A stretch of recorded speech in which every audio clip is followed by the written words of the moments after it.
Good afternoon, everyone, and welcome to the Green Arrow FPL podcast from Fantasy Football Hub as we look ahead to game week 5. My name is Fergi, and as usual, I am here with the brilliant Rich Clarke. Rich, how are you? And what colour was your arrow in game week 4? Hi, Fergie. Hi, everyone. Back from a nice holiday. Went to Madeira for a week. It was absolutely chock-a-block with people, but nice and sunny, and had a really nice rest.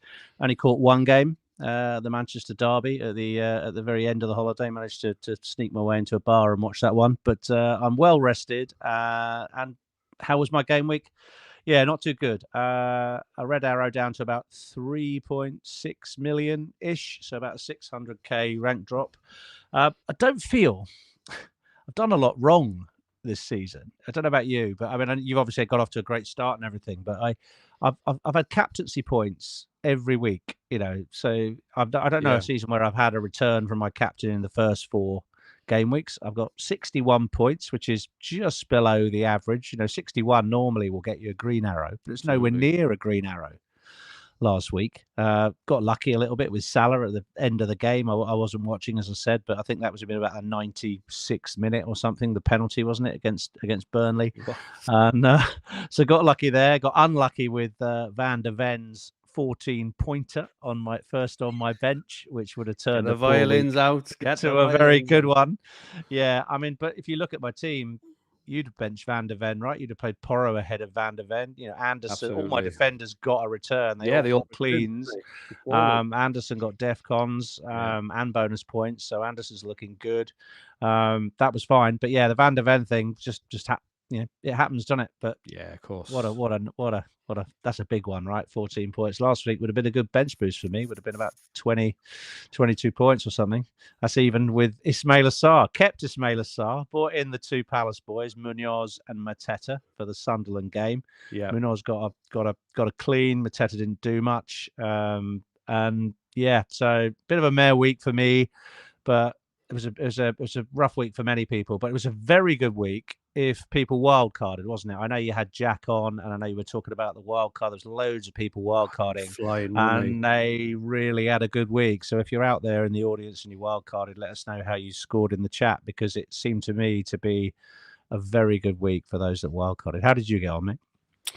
Yeah, I did okay. I took a hit. It was very much a consolidation week for me. So after all my excitement, all my aggression and everything else, it was very much, I had a decent team going to game week 4, but I didn't have Salah, and I just thought I had sort of a 20-30 point lead. I'm sort of measuring myself against against the elite players and content creators in terms of how my season is going, because I think that's a fairly good bar, and I was sort of 20-25 points ahead of the pack. So as I've said all the way through, is being in front I think it helps me play my own game, and I wasn't worried about taking a hit just to get Salah in for this week. For Burnley captaincy, Everton captaincy. So even though I took out Palmer for Salah for a hit, I know, like some may see that negatively. It's just what it is. I was never going to play Palmer anyway. He would have been benched. And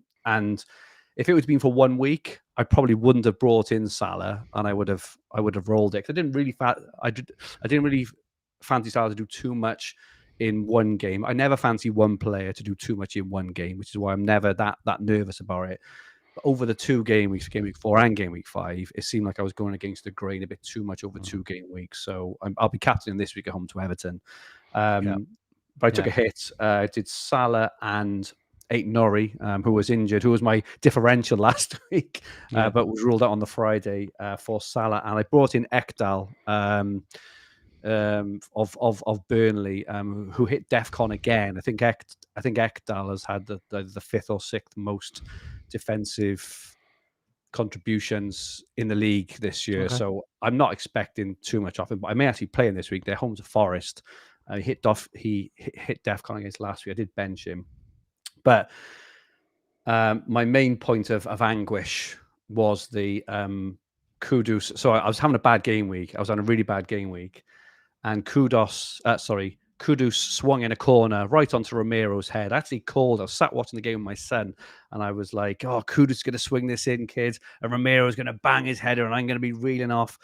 And I said it 2 or 3 times in the corners leading up, because Spurs must have had about 8 corners in the first half. So in the corner in, Romero headed it in, and I was giving it large. I was running around the room, windmilling my arm around, going, "Come on, that's it, that's the one. This is the thing." And then it got ruled out, mate. I know you didn't see it live because you were away, but it's not often nowadays I get massively agitated with fantasy because things are just what they are. But the way that was ruled out was I was raging. I was so angry. And it's because I was on a red arrow. But it just wasn't a foul. It was ridiculous. It happens all the time. And the combined ownership. I mean, the ownership of both those players is reasonably low, especially Romero, right? And it's just complete robbery. So Romero got the assists in the second half, which obviously helped massively, and he ends up with a 12-pointer. So I did have a red arrow, 70 minus 4, 66, but I'm still a red. 70 points, you still got a red. Yeah. Well, it was minus 4, so it was 66. But like I say, I took the hit. I've got a really good team now for game week 5. I think I'm going to be rolling. I've got a really good team for game week 6 as well, which I know a lot of people are planning. Free hits and wild cards. Any kind of chip, really. Whereas I've got a really good team for game week 6. So I'd like to think that, like I said, I took a consolidation week in game week 4, set my team up for 4, 5, and 6. I haven't decided yet if and when I get a wild card, like game week 7, I maybe could, but I don't like to commit to, I like to have a good plan, like a plan in place, but I don't like to be definite because things change so much week on week on week. Gyökeres looked essential in game week 2, then nothing in game week 3, then he's essential suddenly, and now he's rubbish again. And it's just so hard to tell. And I'm also not sure who the starting defenders are for Arsenal still. I think Gabriel is probably nailed, but other than that, I think it's up in the air. Ryan maybe as well. So, but happy overall. I think still, even though I had a red arrow, I'm set well for 5 and 6, and I feel come game week 7, I'll be ahead of the curve because a lot of chips will be used. I'm still sat there on wild card and free hits. Yeah, you've got the main 2, haven't you? You've used the lesser of the 2 chips, haven't you? Exactly. Yeah. So happy overall, really. Let us know in the chat how you are getting on this season. Welcome to everyone in the chat. FPL Gaza was first in. Ian McLaughlin says, "Afternoon chat, back to reality. Much to the disappointment of the casinos in Vegas." Sounds like you've done a bit out there, mate. Zara is in, and Zara says her finger is ready on the wild card trigger. Hold on, Zara. Hold on till next week. Surely we'll touch on wild card in a bit and all the other chips. Ross Johnson is in. He said, after a wild card and kept Watkins in, thinking he'll improve. Never felt so stupid. I'm sure we're going to chat about Ollie Watkins, Rich. Damien is in, says, what a crazy season. Alan is in as well. Vicky Osborne or Beres from Gig Harbor in Washington. Andrew Barton says, Captaincy on Gakpo, worth a crack in this game week. Luke, Alan McNamara, Nigel Pritchard is from Dubai. And James Taunton says, Fergie clinging on to a 6-figure rank after being a solid 5-figure ranker for 2 weeks. I'll be back up there, mate. Don't worry about that. You watching game week 7. I'll be back up there, mate. Don't worry about that. And welcome to everyone else. Maro Zaraski is in. He says, I'm glad you said windmilling your arm around. I did slip that arm around in. I definitely shouldn't be windmilling round the living room when Spurs score. Great to have you all in this evening. A quick one, if you didn't see it last week, a quick heads up for anyone looking for more fantasy action this weekend. We've just launched something brand new called Fantasy Gaming Hub. It's perfect when you're watching games or any of your FPL picks involved. You just open a pack, pick 6 players and a team. It takes 2 minutes and boom, you are in. Think FIFA Ultimate Team meets FPL, but faster and built for match days. It's currently only available in the UK, but it's going to be opened out globally very, very soon. It's free to play, and we're all competing in the kick-em-up division at the moment and seeing how fast we can rise all the way to legendary. And there are actual prizes up for grabs. There are plenty of tips on how to play and also some winning tips on the Fantasy Football Hub website. I had a pretty decent first week. I placed 8th overall, which wasn't good enough for any prizes, sadly, but I won plenty of coins to buy more packs and tickets for the prize draw. And for Game Week 5, there are match days on Saturday and Sunday this week with a weekly prize of an iPad up for grabs. So click the link below to open your free pack and join us. So, Rich, it feels like we're very much at a crossroads here. It feels like a bit of a pivotal week. I don't mean in sort of massive rank gains or not, but it feels like a week to decide on your strategy, particularly around game week 6. It feels like a quiet week, maybe transfer-wise this week, but you just want to talk us through your thoughts at the moment on where we are. I haven't played a chip yet, but I was, getting itchy trigger, thinking I needed to do something and start using one of them. So I had this week earmarked for bench boost. I've got the sort of fairly templatey set up with the 2 Burnley boys, and I did have Mark Goo, but I swapped him out last week, so he's dealt with. And I thought, okay, I could bench boost. I still could. However, I kept Ismail Assar. He's injured and he's not likely to play this week. So I would have to make a transfer, which I was prepared to do because I just played the upside with the 2 Palace boys I wanted last week. But what's transpired over the last week is Haaland now suddenly looks like a must-have for next week, where Manchester City play Burnley. Absolutely. The game I did watch, he could have had 4 or 5 goals in that game, and his XGI over the season is higher than most.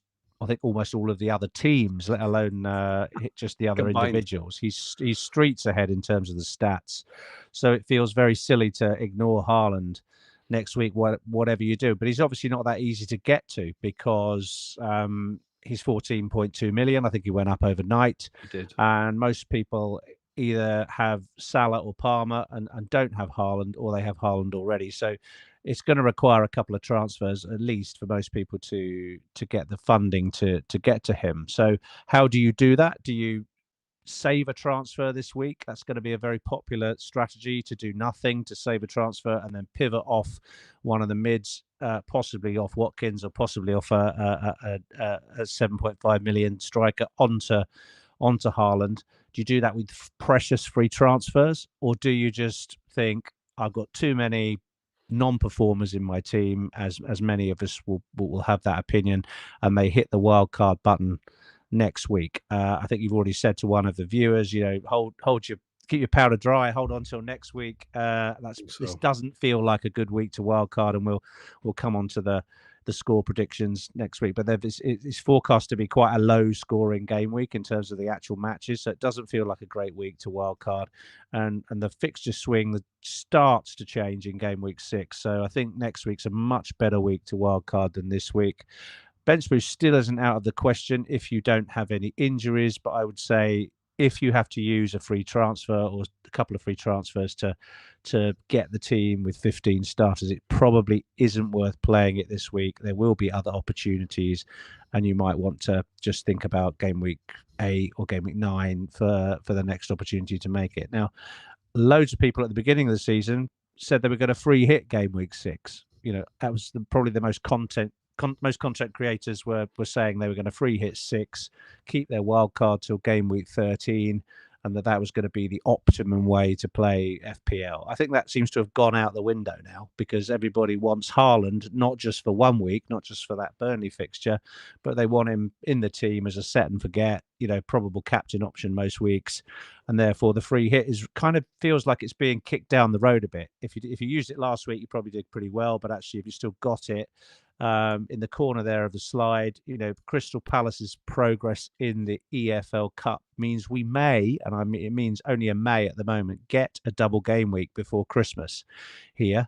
And that obviously can lead to opportunities to play chips in that week itself, or to, free hit the blank on the other side of it if you load up on the 2 teams that will double. So we don't know who those 2 teams are yet. I think Ben Crellin's probably the best person to advise on it, but I think the draw for round 5 of the EFL Cup is next week. Is that right, Fergie? I think so. And then we'll get some idea as to who could double and who could blank in game week 16 and 17. So there doesn't feel like there's a huge rush to get these chips used now, and that actually it may be one of these hare and tortoise things, and the tortoise is finally get a bit of a break in terms of their patience if they've got a pocket full of chips at the end of the road. So I'm not sure where I stand right now. I could end up doing nothing this week at all and rolling. I could make a transfer and bench boost, because I've got a reason for that. Is if I generate enough funds, I can swap Salah out for Palmer who suddenly looks on fire again, instead of a cheaper mid. So I could, if I made a transfer, I can generate enough funds to get Palmer and Haaland with the 2 transfers next week, which feels nice.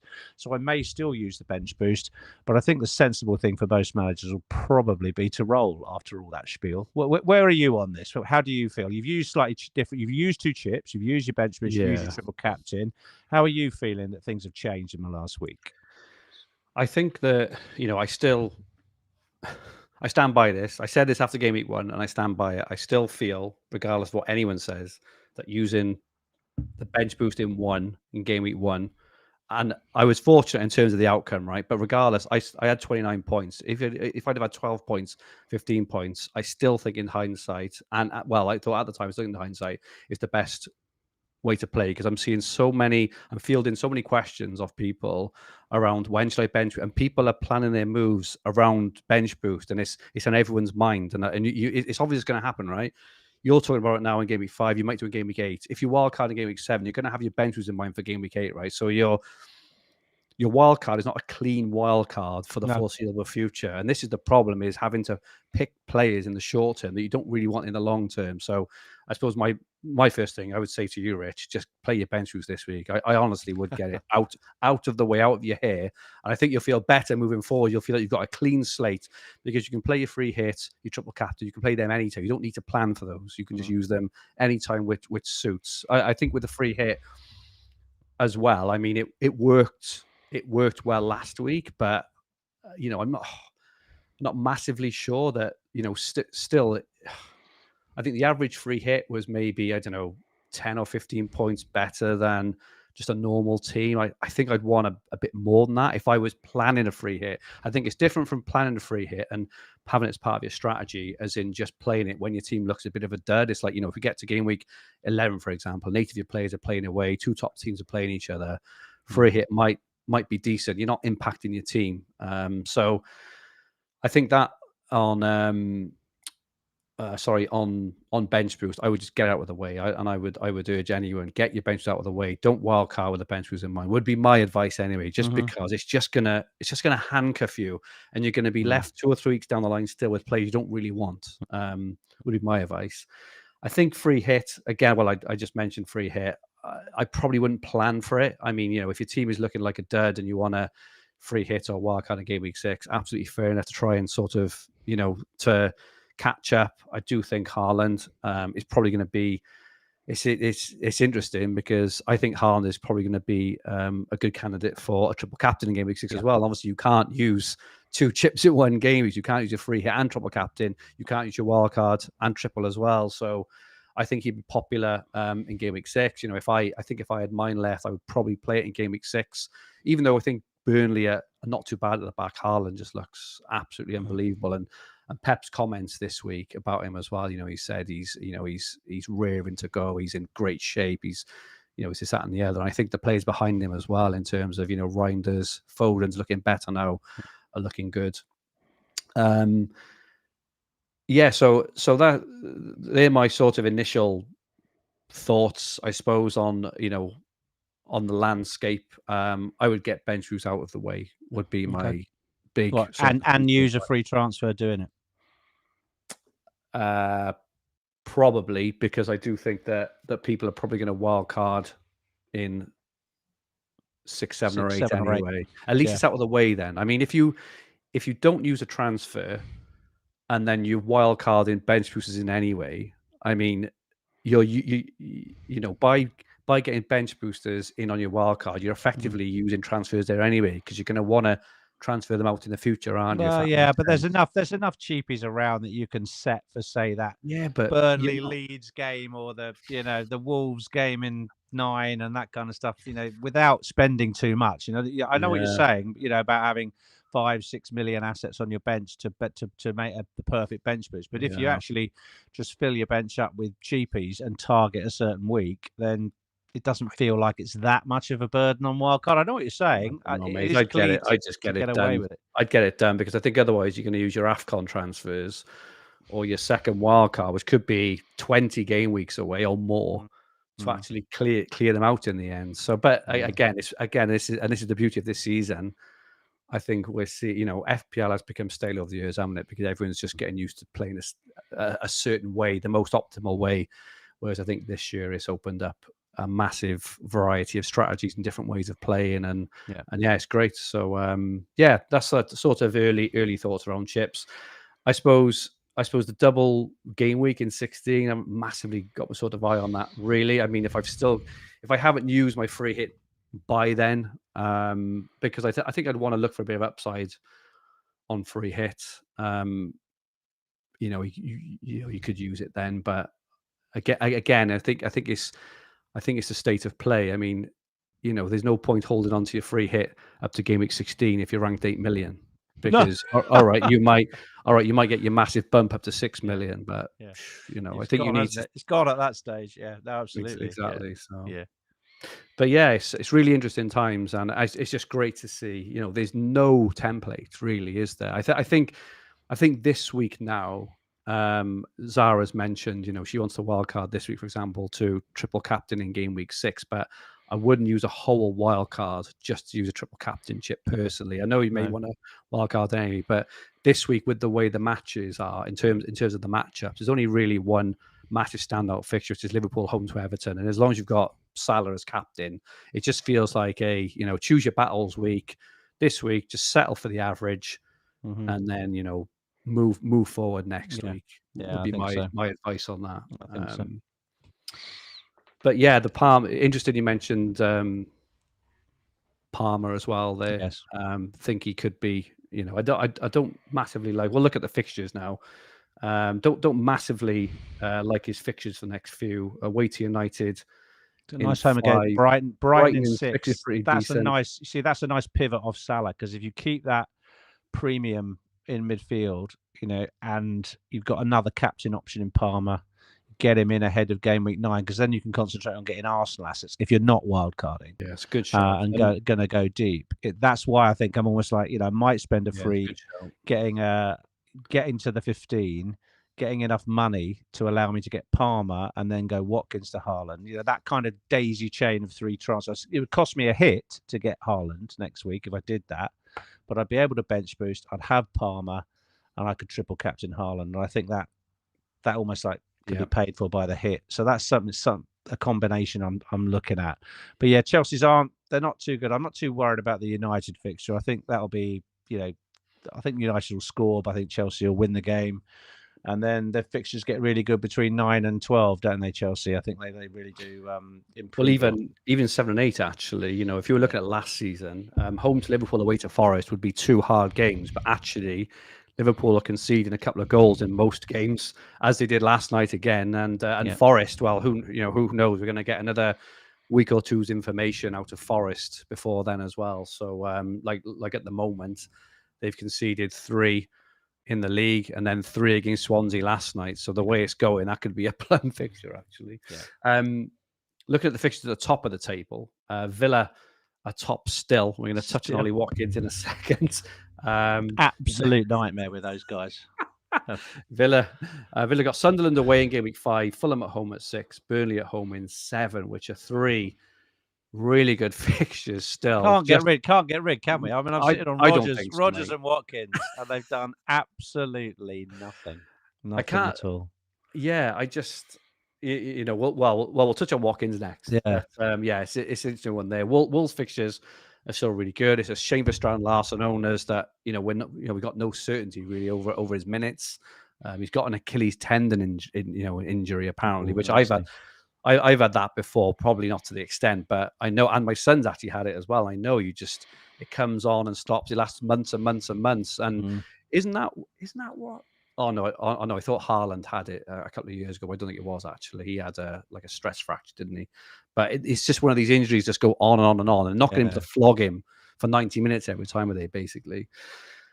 Leeds fixtures are pretty decent.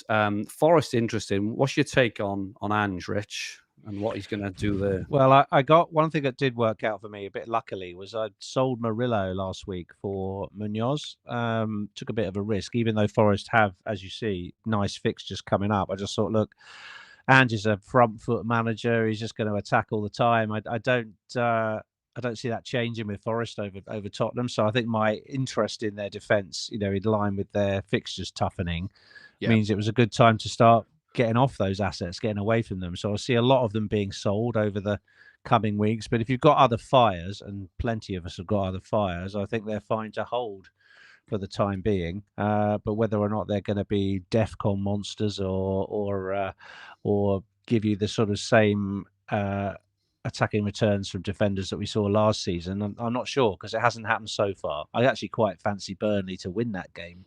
Against Forest. I think Angie says you're going to see a lot more of the Ange ball against Burnley, but I'm not sure. I think Burnley looked pretty solid against Liverpool from the highlights I've seen. I think they held up pretty well. So I think that could be a 0-0 or a 1-0, cheeky 1-0 to Burnley. So I wouldn't be investing in Forest now, but I'd be giving, a bit like Villa, I'd be giving their players about 1 or 2 more weeks and then getting out. I've got triple Forest. I've got Sells, Milenkovic, and Wood, but I'm definitely playing him in 5 and 6. I just think see him out, see what happens. They're good fixtures. I know Burnley and Sunderland have both been reasonably tight, but I think there's good chance of clean sheets in both of those. And Wood, all depends what happens now. I know Jesus scored 2 last night. I don't think he's going to play, or at least start on the weekend. I don't think, because they made 11 changes, did they, or 10? So I think it was very much a reserve team.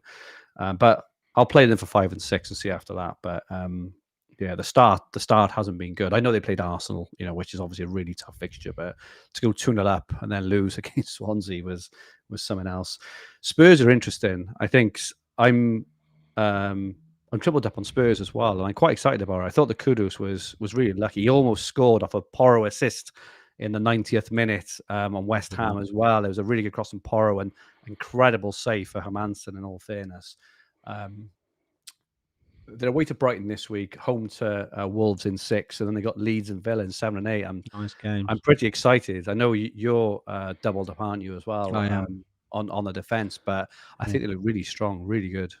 They've clapped 4 clean sheets in 5. What do you think of Xavi or Simons, or what are we calling him? Are we calling him Simons or Xavi? What are you calling him?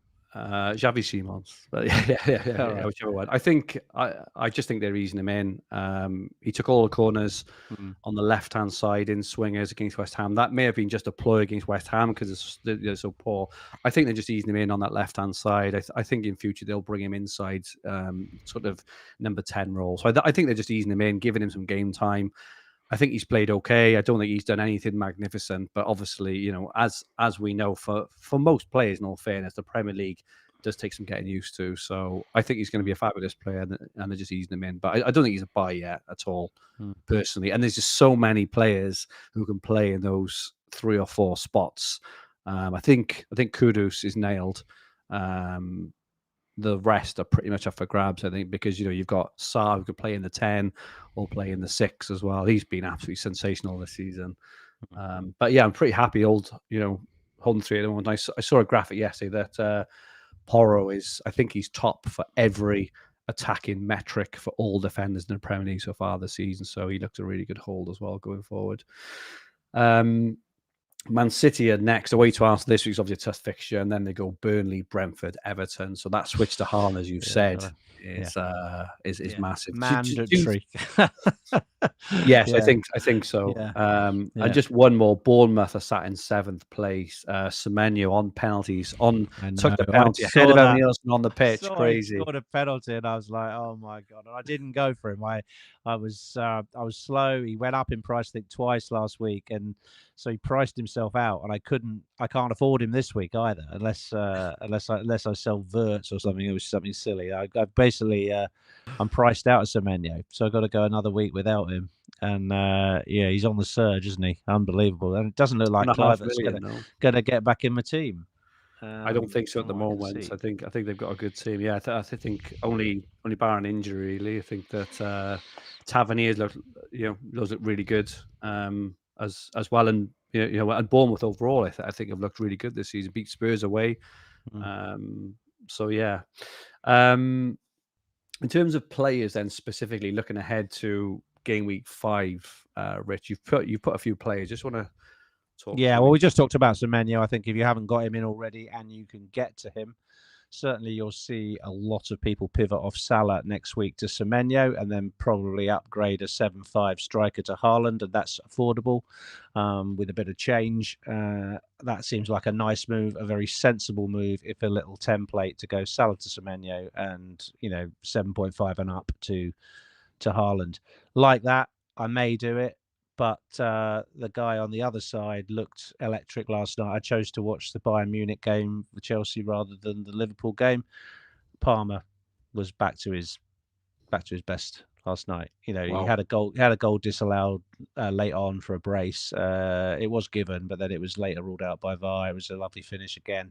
Yeah, he looks really graceful. Really looks a top Rolls Royce of a player again. So I think game week 9 might be a little bit late, which is why I'm really tempted to do Salah to Palmer, Watkins to Haaland if I can next week, and that would have to be enabled by another transfer. So yeah, that's definitely on my mind personally. But I think if you can get to Palmer as part of these switcheroos, then that would be really good. And again, that's probably going to bring forward a few wild cards as well. Haaland, obviously, we talked about. He rightfully takes centre stage, but he has got 2 more games before that game week 6 fixture. I think City do play next week, albeit in the EFL Cup, but that is a competition that Pep takes fairly seriously, isn't it? And they play tonight, don't they, in the Champions League? So he's got 3 games before game week 6 as we talk.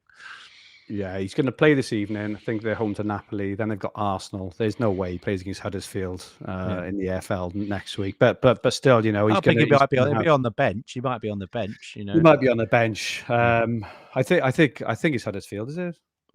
Is it Huddersfield? I think it's an easy game anyway. Yeah. So should get through that one. Yeah.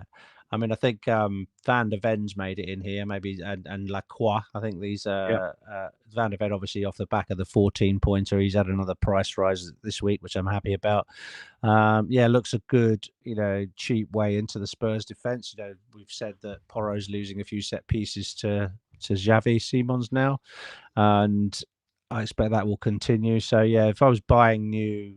I think that the price point there for Van der Ven is good. I mean, you've got Romero, haven't you? He's been doing really well as well. Yeah, so a Spurs defender looks a really good choice. And Lacroix, apparently very good at set pieces, and West Ham are shocking at set pieces, according to Scott, our producer. So thank you for that, Scott. And that's why Lacroix is on the side. If you still fancy a Palace defender, it's not too late. Thoughts on Gakpo, Rich? The reason I ask is there were comments from Arne Slot last night where he was asked if Ekitike could play on the left, and his first word was no. He said, I mean, he maybe could, but it kind of felt like I don't know if you saw it. I did, but it certainly felt like Ekitike and Isak would be fighting for the number 9 role, and and Gakpo like wide on the left, and Salah. He also said, wide players and sort of one-on-ones. So he kind of said as well that Salah's going to stay sort of wide as well. But Gakpo of interest, can Gak, for those who are wildcarding in game week 6, and going without Salah, which I feel quite a lot will be. Do you think it's still worth keeping a bit of Gakpo or cover? Yeah, I would avoid. I haven't seen anybody really talking about having Isak on a wild card, because at the moment it's not obvious he's going to start games just yet. I think Ekitike will start at the weekend, but again, for the same reason I wouldn't buy Ekitike, because he's constantly going to have Isak there as a threat to his starts in the league. So those two look an avoid for me now. Gakpo probably looks the next safest after Salah. And yeah, some cover on a wild card. Gakpo, where I was saying his minutes might look threatened last week, I think all of a sudden his stock's gone up a bit off the back of that comment. That's how it feels to me. Have you got him still? Yeah, I have. I'm really happy to hold him this week. I'm moving forward. He may be one of the players which stops me wildcard early in game week 7, because I'm trying to think of the players I would want moving forward. And if I can, you mentioned Palmer, it's a really good point on Palmer. I would probably have to use a hit to get Haaland and Palmer in game week 6. But as I've already got Gakpo, and I'm happy with Spurs for game week 7 and 8 as well, that could potentially stop me using a wild card until until later on. But I suppose Wirtz could maybe play on the left, and Szoboszlai could move into the 10 for these odd periods and the odd game. But because Liverpool are playing so many matches, I just think there's going to be rotation everywhere. I'm sure that Gakpo will be rotated. I'm sure Salah will get a rest at some point. I think next week Liverpool are in the EFL as well, aren't they? So I'm sure they'll get a rest. You know, they'll all get a rest next week. So yeah, but interesting stuff. And we were going to touch. So just talking about Salah versus Haaland, we've got the stats up here now, and incredible, really. Salah 2 goals, 1 assist, and they've all come in like 90 plus minutes, haven't they? Haaland, I guess 5 goals. I guess that's why you have him. I mean, you've got. You're right, absolutely right. He's probably scored more late goals in terms of overtime goals than any other player that I can remember. You know, you sort of always imagining the other team's pushing for an equaliser or something like that. The ball breaks out of defence. Salah gallops down the field and on a 1-on-1 with the keeper and finishes the game. I mean, how often have we seen that in open play? But so far this season, just in the league, he's been extremely fortunate to get 3 returns, hasn't he? Is it 3 returns or is it 4 returns? Anyway, I know it's 2 goals and an assist, isn't it, so far? And he's been captained, I think, by most people 3 times, and we've got returns every time. We're very lucky. We had the last minute assist for the Ungamoa goal against Newcastle, didn't he? That was I think 6 points in the end, and then the two late goals, 1 in open play and 1 penalty. So yeah, it does feel fortunate. Whereas Haaland has put up 5.68 xG in 4 weeks, which is an immense amount for a single player. Most teams haven't got that much xG in terms of their total output. I think he beats most teams. 4 or 5 teams are ahead of that. I think only maybe Chelsea, Arsenal, City themselves, and Liverpool. But I think Liverpool might be below that, actually. So I mean, it's incredible, his early season form. However, Fergie, right, this has an unbelievable feeling of deja vu about it. If you remember last year, we were wildcarding. We were set on a game week 6 wildcard. Next week is game week 6. In game week 4 last year, after saving 3 transfers, I bought Salah and João Pedro. Didn't own them in the first 3 weeks, and they were banging. João Pedro got injured before he'd even kicked a ball for my team on international duty. Salah had a very average couple of weeks. He got an assist and a blank in game weeks 4 and 5. After that, City and Arsenal had superb fixtures. They were both playing against Ipswich and Southampton and all the I can't even remember, Leicester and Southampton, sorry. And they had promoted team games in game week 6, 7 and 8, and everyone was loading up on City and Arsenal assets. And look at what is happening now. Everybody is loading up on City and Arsenal assets in the next 2 weeks because the fixtures are good, right? Yeah. Guess what happened? Salah put 100 points on the board. Haaland had the same XG as Salah and put about 13 points on the board in the following 6 weeks. Now, I'm not saying the same thing's going to happen again. No, of course. But that absolutely killed my season. It put me at 4 million after 12 weeks. Now, you could say, well, you're at 4 million now. What have you got to lose? But actually, after 12 weeks, that's a lot deeper mire than it is after 4 weeks, right? So I'm just saying we have been here before, and at the moment the form just suggests you've got to go for Haaland, right? You're going to go for him, I'm going to go for him. Probably half the audience or 3/4 of the audience is going to go for him, but it can go wrong is all I'm saying, and it did go wrong, badly wrong last season, because Arsenal started conceding against Leicester. They started conceding against Southampton, and City failed to bang against those teams. In fact, they lost one of the games at home to one of the poor teams, and it just all went wrong for those two. You bet on City and Arsenal, and it didn't come through. Whereas Liverpool were on fire for the 6 weeks that preceded it. So, do you not see this the correlation between the what we're going into here? Yeah, of course. And I think there's a couple of things. I think obviously I agree. I obviously remember it. I think I jumped on Salah a little bit earlier than I jumped on game week 10, so I got some of it. But I remember Haaland, was he home to Leicester in game week 9, triple captain, and he blanked or whatever it was and stuff. But I think we see a different Haaland this year, and I also think as fabulous as Salah is, we are seeing different numbers from Salah this year. We're seeing different positions, different numbers, different XG. He can't keep. It is unsustainable, no matter what anyone says, to keep scoring in the 95th, 96th, 99th minute of games as well. So I think you're absolutely right. But I think last year was just an absolute anomaly. We talked about that period all season, didn't we? As in one of the most unpredictable periods probably in the history of FPL. Yeah. I think we just have to take it as that, and we have to go with what is obvious and in front of our eyes. And City from 6 onwards, given everything we know so far this season, looks to be the play. I think it's how far you go into it, because I think if you just go for Haaland, just as an example, everyone's going for Haaland, right? So a lot of people will put a triple on Haaland in game week 6. It's whether you think, right, is Foden, is he truly back? Do you go for a double up on Foden, or do you do the cover on Gakpo? I think these are the bits which make the difference. It's more the combinations of players and the individuals themselves at times. Like I say, I do think last week was last year was a bit of an anomaly. Yeah, it was a freak period of variance. It was crazy, extreme variance. Yeah. However, look at the game Salah had last night in the Champions League. He scored a goal and assist in 3 minutes at the start of the game. Exactly. Another great chance at the end of the game, hit the post.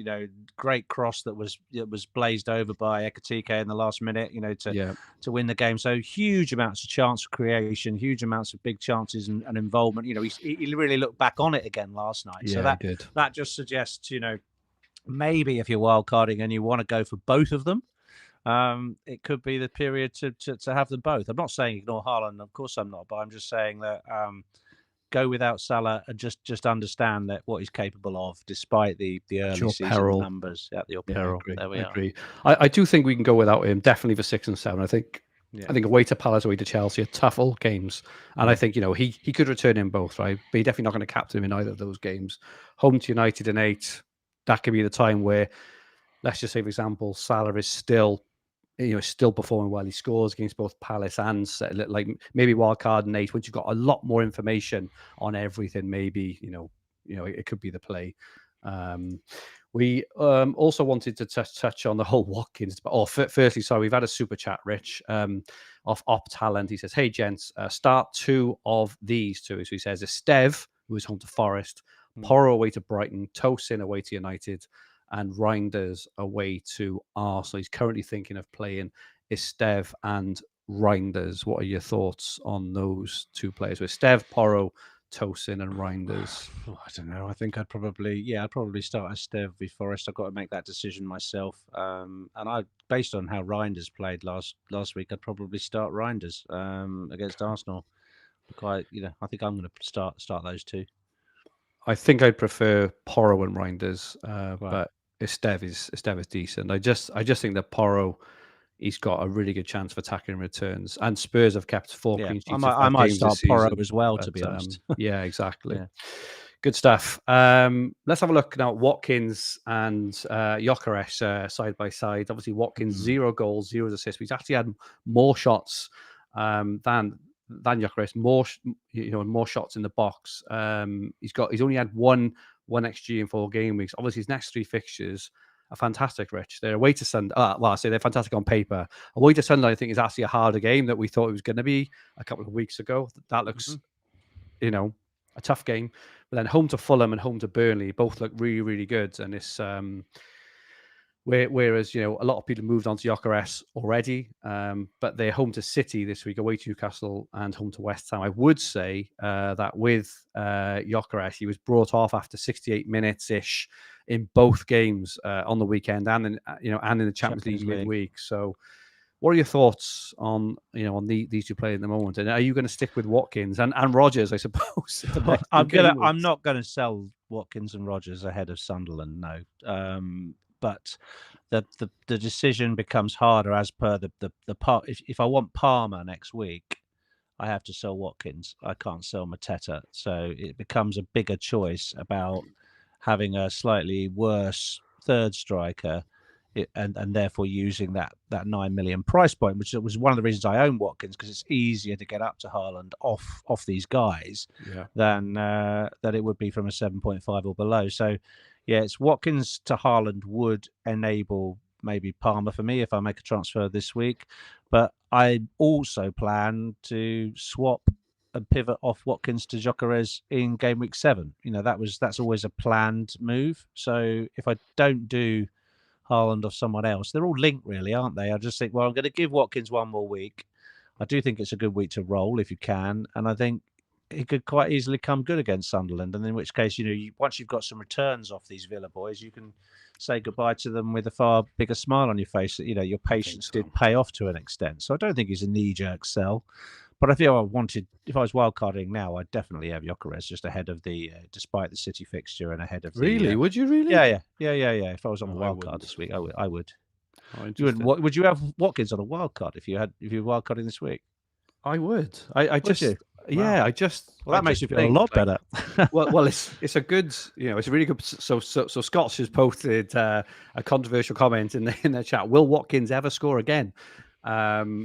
And he's blanked in 4, but he's not going to ever score again, right? Villa will turn it around. They're a very good team, very good players, good manager, and Watkins is an England international. Right? He's a fantastic player. So I just feel like it hasn't happened for him so far. But I'm not saying it's not even the Sunderland game I'm that excited about next, but I do like him against Fulham in 6 and Burnley in 7 as well. So I just feel it like you're normally the really patient one, Rich, but I fancy Watkins to score more points than Gyökeres in the 3 fixtures we've got here. Okay. Yeah, well, why don't we track that, and we'll play for a beer or something. We'll play for a pint as you do. I love that.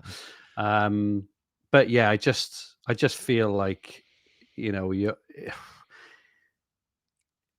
you sold Watkins this week, and then he does just turn it around, Villa suddenly improve, which they could, because I say the season in, season out, good teams can just turn like this. They'll get the one goal, and all of a sudden they'll win a game 2-0 or 3-0, or whatever else. And Watkins be heavily involved, and then you'd have sold Watkins ahead of back-to-back plum home games. I just think you just got to wait. You got to wait it out. So, but I appreciate how frustrating it's been for everyone, including myself. I've had him all the way through, but I'm not. I'm definitely not.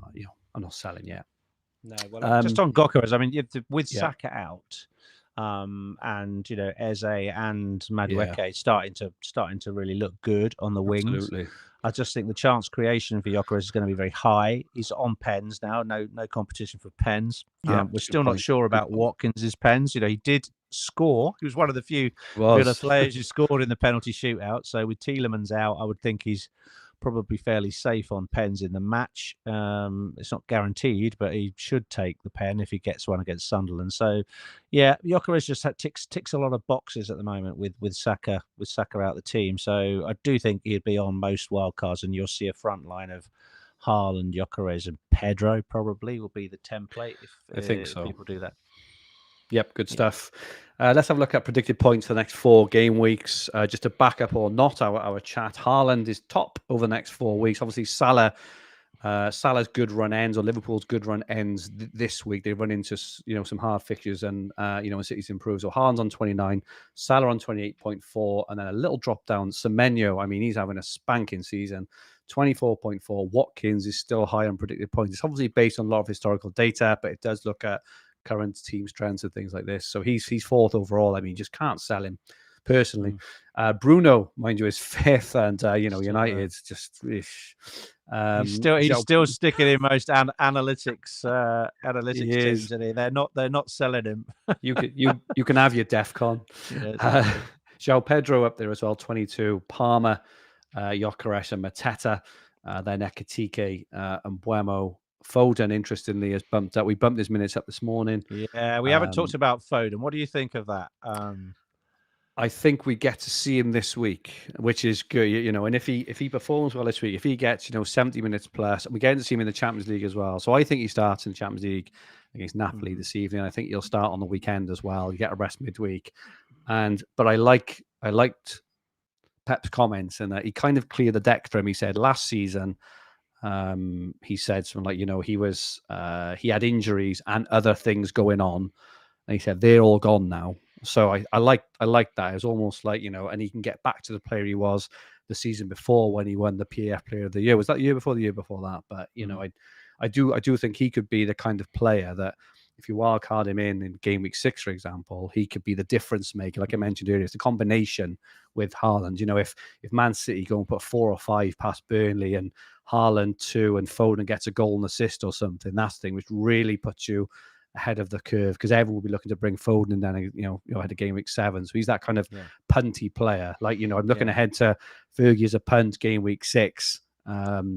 Foden is already kind of lined up there. He could be the one. If you don't want to go with Semenyo, you want to go different. You go Salah to Foden, and a striker to Haaland. And then you got 2 City. And he's cheap this year. He's he's only 8 million. Which we haven't seen Foden at that price for quite a while. So 8 million is the same sort of price of Gakpo and Eze and Bowen and all these sorts of players. So he's not a very good player to have on a bench boost, is he? Because you're just going to go into that team sheet. Pep will say all sorts of lovely things about him and then bench him. And then bench him. We've seen it so many times that happened. But yeah, that's right. You want to get Foden's a much better pick if you've bench boosted, folks. Yeah, I agree. And there's a couple of players a bit further. I was really impressed. I was really impressed with Minter, actually, for Brighton. He looked incredibly dangerous last week. He's going to be obviously up against Jed Spence this week, so that'll be a good matchup. Eze and Madueke, I think, from game week 7 onwards, going to be super interesting. Obviously, depending on Saka's minutes as well. But just interesting there that Watkins and Bruno are still incredibly high. And Semenyo, I just think you've got to get him in, Rich. He's home to Newcastle this week. It's going to be next week, isn't it?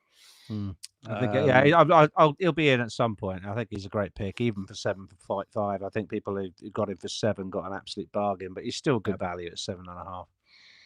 Agree. Game week 5 wildcard team. Not that we would, I think advocate a wildcard this week. We've already said it's still very much based on this week's fixtures and the next 2 game weeks, but we've already said that Man City, especially Arsenal for game week 7, this team hasn't got hardly any of those in yet, but it's got Vicario and Dubravka, and then Virgil, Milenkovic, and Anderson, which is very much these week's sort of players. Yep, Romero and Rodon.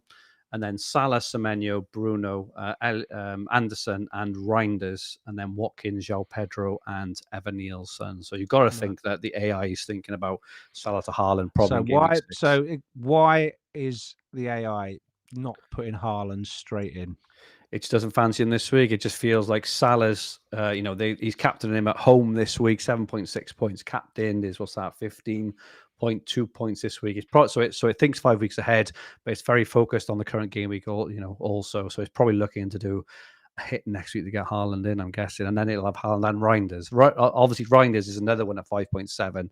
Triple up, mate. Imagine City batter Burnley 4-5-0, and you've got Haaland, Reinders, and Foden. They just goal, assist, Reinders assist for a Foden goal, and all this. It's just lovely and stuff. That's what it is. I think this is why, personally, wildcard game week 5. There's still lots of teams with good fixtures which are finishing either this week or next week. Liverpool, Forest, a 2, especially Burnley, finishing 7. So that's why I just don't think you should do it yet, personally. But okay, nice team. Rich against the machine. So this is where Rich thinks he can beat the AI in one game week. So who's your pick this week, Rich? Well, I don't know if you've got the Rob T graphics. There might be a few slides ahead, but maybe if you sort of put them on the screen while I talk about this, because I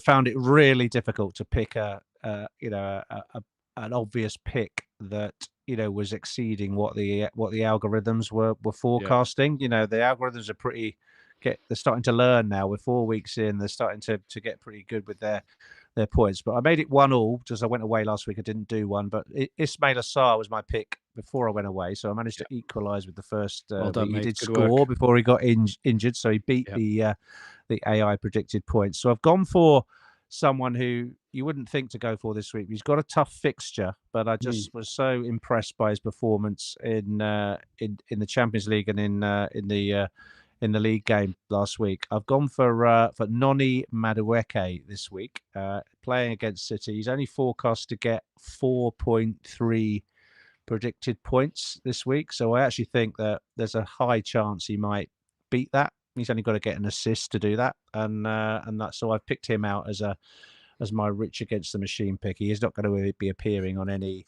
wildcard or free hit teams, so that's who I picked out. But it's a bit of a random one this week because there's no one really that stuck out as being underpriced. A tough week to pick one. Agree, and the reason we couldn't show the other graphic, Rich, was it would have spoilt my Fergie as a punt, so we couldn't. Fair enough. But Fergie is a punt for game week 5, and this week I've gone for a player. It was it's very much a match of the day sort of vibes pick. There was a couple of players who stood out to me this week as looked really good. Minte was one actually, but he's got Spurs who defended well. But I thought Minte looked electric. He looked really good. But another player who actually scored last weekend, he could have got another 1 or 2 actually against a very, very good defense.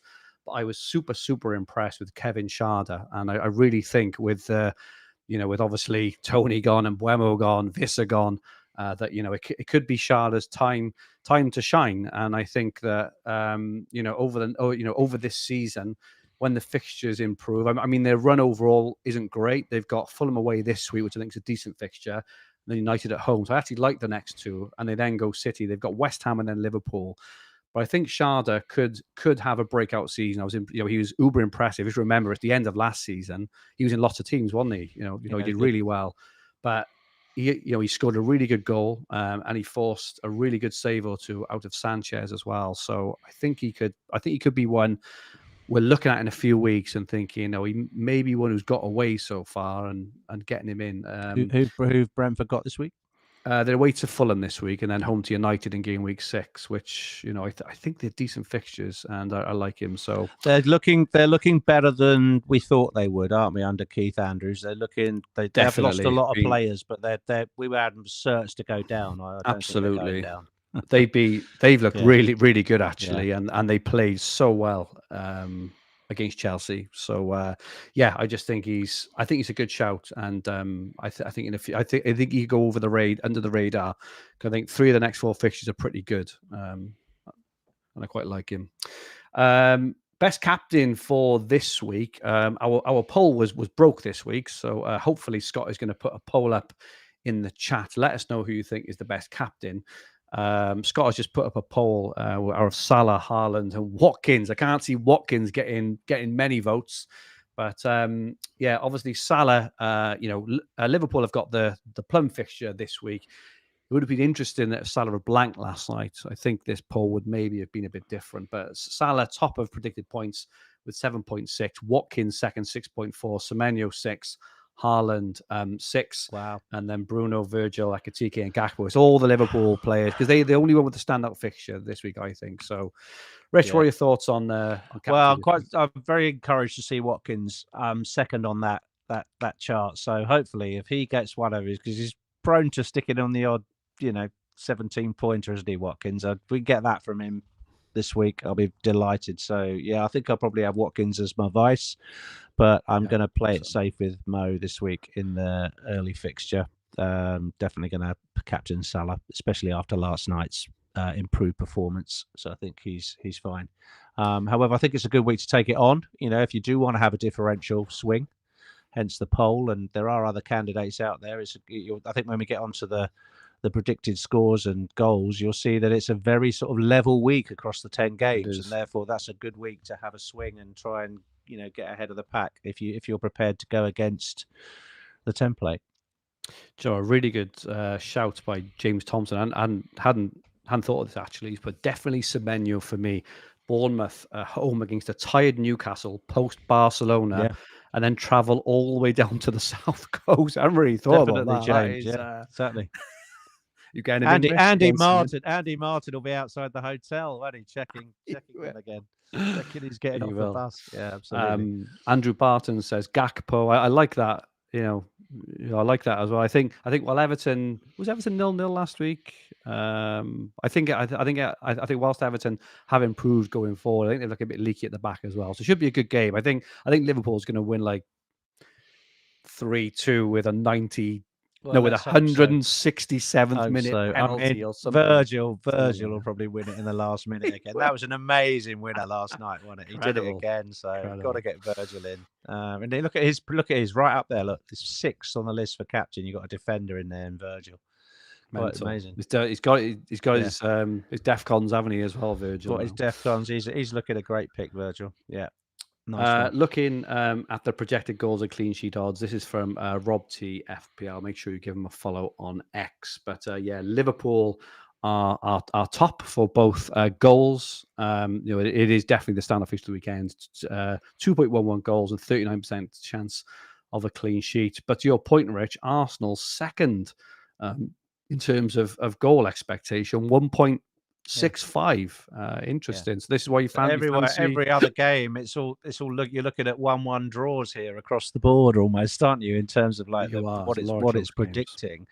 Not much chance of a clean sheet anywhere.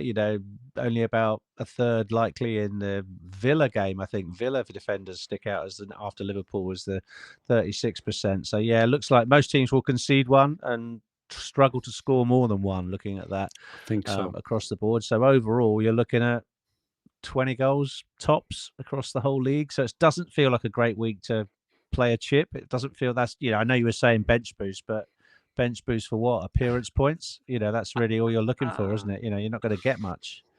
Not really going to be many clean sheets and not really going to be many attacking returns.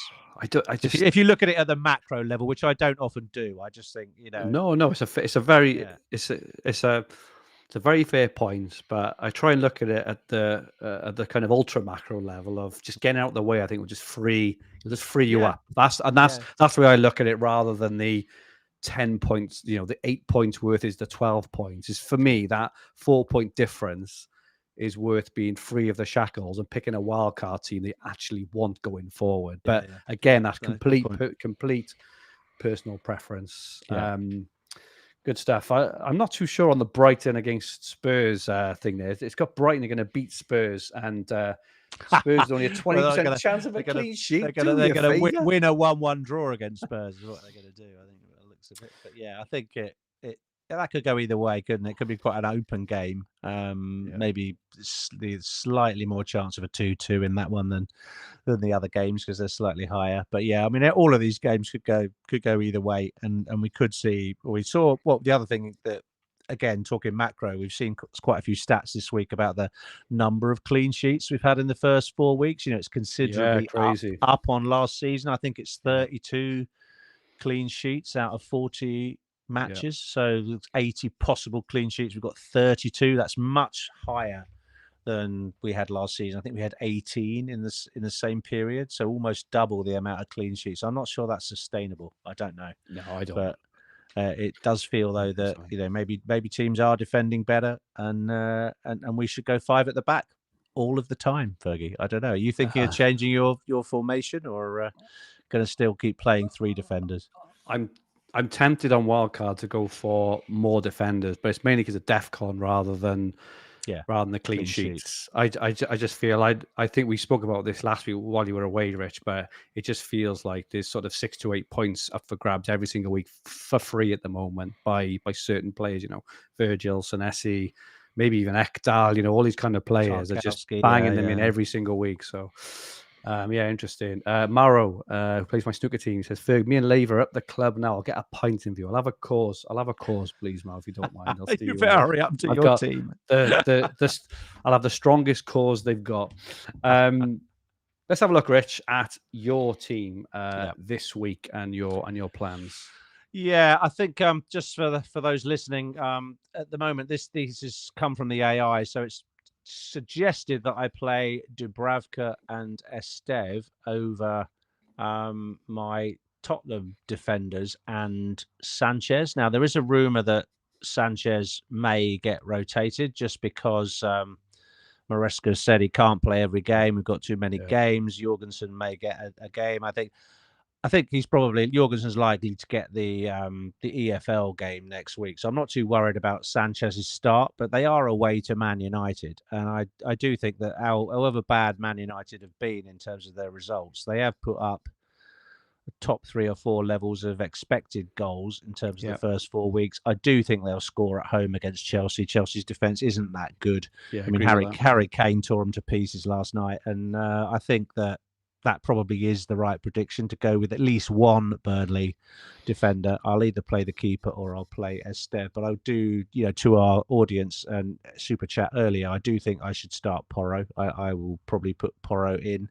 I think so. And find a way to start him against Brighton. Salah's the captain. Wirtz gets another game. Rodgers gets another game, but both of them are in the departure lounge, so to speak. I will play Reinders against Arsenal and quite fancy him to get a return in that game. Oh, really? That's interesting. I was thinking of benching Reinders this week. I'm going to play Reinders. I can't because I'm carrying Sarr, so Sarr should be back next week, and that's kind of saved me a transfer because. Apart from Semenyo, I think Sarr is the best 6.5. So then I've got him on my own kind of thing. He'll be very low owned after everyone's sold him, and I quite like that. So I'm going to put Sarr on the bench and Watkins vice captain, João Pedro, and Mateta against Sunderland, with Munoz against Sunderland as well. So quite fancy getting a few decent points this week. Now, if I decide to bench boost, as per your advice, mate, I could sell Sarr to Paqueta, who was my tip last week for people to bring in. Now, I know he underwhelmed and West Ham underwhelmed again, but Paqueta at 5.9 would give me enough money to do Salah to Palmer and Watkins to Haaland next week. And I think if you look at that as a -4 bundle, that looks pretty good, doesn't it? Especially if I'm going to TC Haaland, have Palmer for Brighton, and bench boost this week. So, what do you think of that as a package?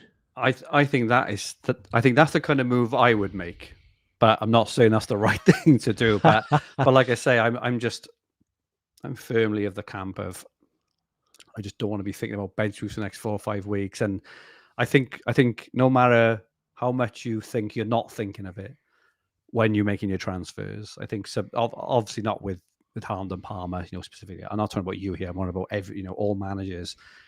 It's always in the back of your mind. I'm bench boosting an 8. I need to think about that. I need to keep it a bit of budget, or I need to think about, this spot, or I definitely want that player. I'm going to want keeping your Burnley players, for example, when you may want to move them. Obviously, you may not want to, but am I going to get a Leeds player? And I'm just like, I just, that's the part for me, which is, I think, freed me to play aggressively every week. I don't have to think about the bench boost. But again, it's not a bad bench. If you look at Van de Ven, scored 14 points last week. You've got Sanchez at United. You've got Porro, away at Brighton, and you've got Paqueta, who's on penalties. You only need one return, don't you? And you've got over 10 points. Agree. So that's a pretty strong bench, because actually I'm not trying to sort of do bench wankery, because the AI suggests I play Dubravka and Esteve, right? So get away with that, can't I? All right. I'm not happy with. I'll think about it. I'm not happy with Andres in the chat. He's put my favorite podcast, which is good. And he's put, you are like my 2 uncles, which I can speak all night, watch football, discuss, and have a pint with. I'm sure he means that in nice possible way. I'm not that old. Well, I am an uncle, so maybe. But thank you, Andres. Appreciate that. We also had some really lovely comments earlier, actually, off people who were able to watch us live for the first time.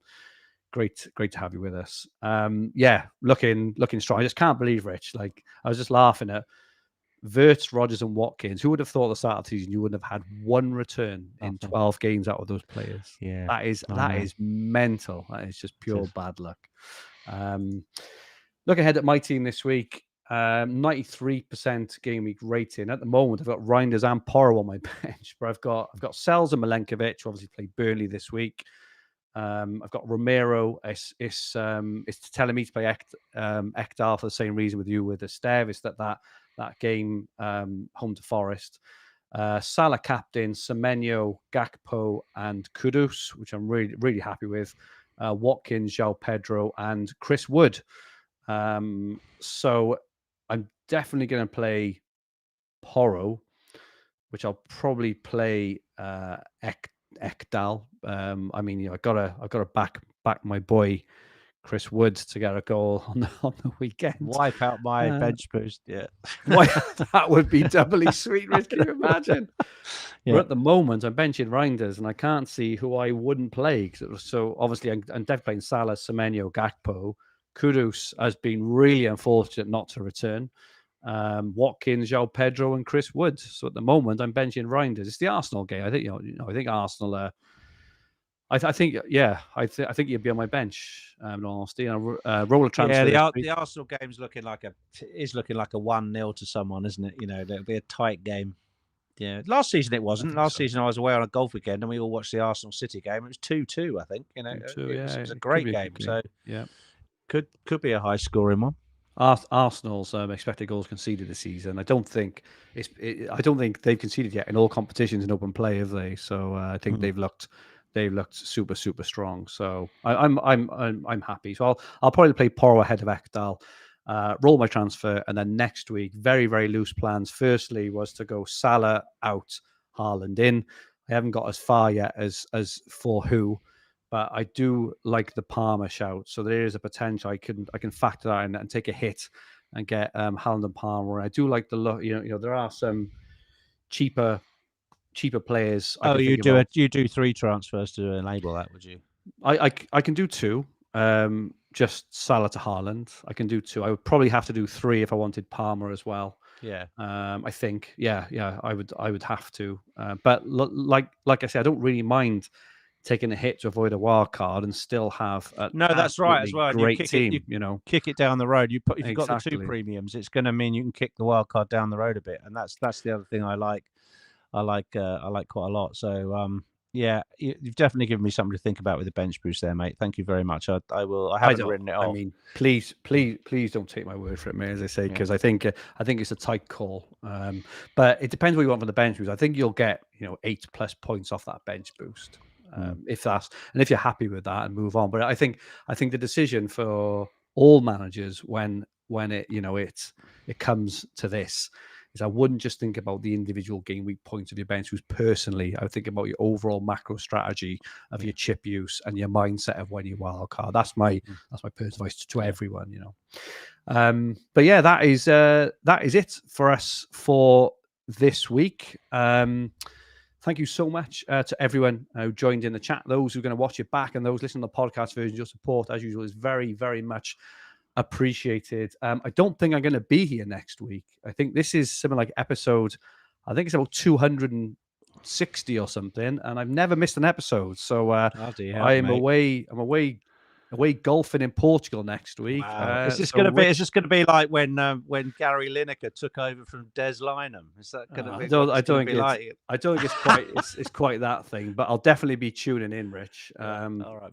but yeah, Rich is going to be running the show next week, next Thursday. So I look forward to tuning in with a beer in hand, as you have so many times, Rich, from your balcony. I said last week when I was with Jack that when I was talking about my Chris Wood triple captain failure, I had visions of you with a pint in your hand on your balcony, just with the smuggest of looks on your face. I did enjoy the spaffometer section of the podcast a lot. It was priceless, actually. Yeah, I thought you got a very small amount of stick for that Chris Wood TC there. Oh, I would do it. I would do it all over again. I think it was the exact right move for the way I play. It just didn't work out. I only need 1 return. If I had 1 return now, I'd be in the top 100k easily. If I'd have had more than that, I'd have been in the top 10k, But anyway, we move, as they say. Where can people find you, Rich? I'm at Rich Clarke FPL on X and Blue Sky. And my handle on X is at FFH_Fergi. Don't forget Fantasy Gaming Hub. Have a go this weekend if you haven't already. It is absolutely superb. It's a brand new app, brand new game, really good fun. Link in the description below. This podcast, a video, we're in the Fantasy Football Hub YouTube channel with the podcast versions available on all major podcast platforms. If you like what you watched, please press the like button. Remember to subscribe in the channel in the bottom right-hand corner of the screen. If you enjoyed your listen, please rate the podcast, leave us 5 stars, and leave a comment. We would much appreciate it. We will be back next week, or Rich will be back, looking ahead to game week 6. I mean, it could be a chip bonanza, a chip bonanza. Could be Chip pivotal. fever. We'll get someone on. We'll get someone on who's wild carding. All right, we'll definitely get someone on who's wild carding. So, yeah. But in the meantime, we hope you all have a fantastic Game Week 5, and may all your arrows be green. Good night, all.